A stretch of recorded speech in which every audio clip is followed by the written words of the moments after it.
god! Look at that! Perfect! Yo guys! Let's taste! Char! Bumili na naman tayo ng iba't ibang klaseng mangga. We do have Egyptian mango, we have a Indian mango, and we have also a Yemeni mango. So, itong tatlong klaseng mangga ang i-taste natin for today's video. Kasi nga manggagaya tayo, gaya-gaya tayo kay Bretman Rock. She is my idol. There's so much fruits in here. Look at this orange. It's just 4 dirham. Diba? Mura lang siya compared to the Philippines. Char. Yung compare talaga yung Pilipinas. Ang mahal kasi sa Pilipinas. Ano bang nangyari sa Pilipinas? Right after umuwi na ako, naglakad lang ako at least 15 minutes towards home. Yo guys! Bretman Rock yan. So, for today, titikman natin yung iba't ibang klaseng mangga. I have 3 different kinds of mango here. I have the Egyptian mango, the Yemeni mango, and the Indian mango.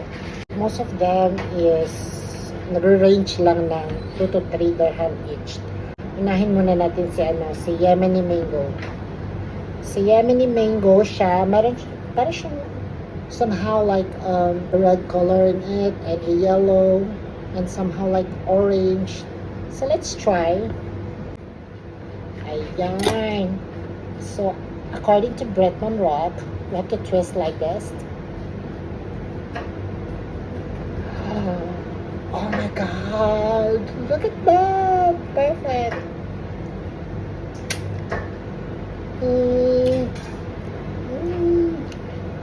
Let's try again.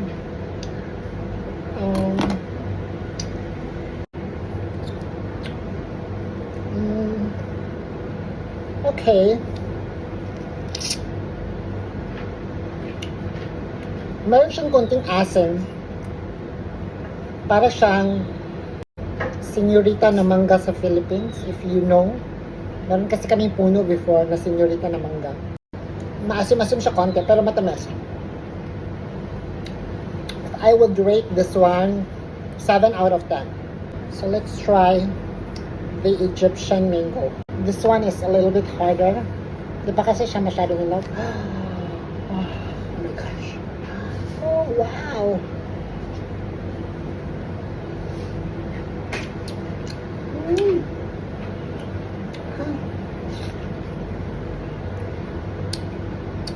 Maasim siya.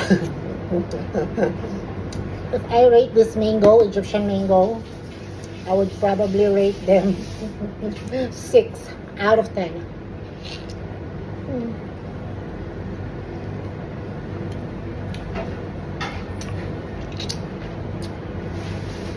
This is 6 out of 10 for me. This one is Indian mango. So I have to slice like this.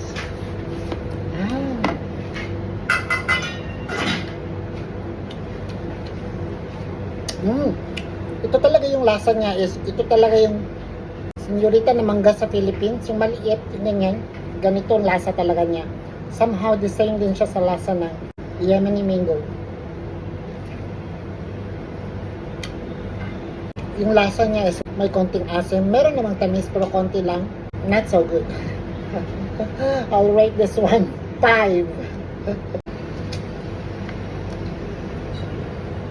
Para sa akin, within the 3 countries, nanalo si Yemen. Si Yemen ang mas matamis, pero wala pa rin tatalo sa Philippine mango, yung Carabao natin.